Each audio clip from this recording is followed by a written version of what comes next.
అంటే ఎవరికైనా సంపాదన తక్కువగా ఉంది, ఆ సంపాదన క్రమక్రమంగా పెరగాలి అంటే చీమలకు బియ్యపు పిండి ఆహారంగా వేయాలి.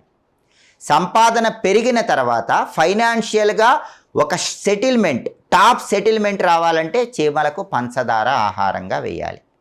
బియ్యపు పిండి ఆహారంగా వేస్తే క్రమక్రమంగా ఆదాయం పెరుగుతుంది.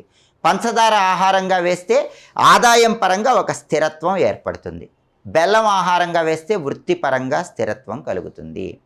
అలాగే చీమలకి తేనె ఆహారంగా వేసినట్లయితే కుటుంబ కలహాల తీవ్రతను తగ్గింపజేసుకోవచ్చు. కుటుంబంలో సభ్యుల మధ్య అన్యోన్యత పెరుగుతుంది. అప్పుల సమస్యల నుంచి బయటపడాలంటే చీమలకు గోధుమ పిండి ఆహారంగా వేయాలి. కాబట్టి రహస్య పరిహార శాస్త్రం ఏం చెప్తుందంటే ప్రధానంగా చీమలకు 5 రకాలైనటువంటి ఆహార పదార్థాలు అందిస్తే అద్భుత ఫలితాలు కలుగుతాయని రహస్య పరిహార శాస్త్రం చెప్తుంది. 1 గోధుమ పిండి, 2 బియ్యపు పిండి, 3 పంచదార.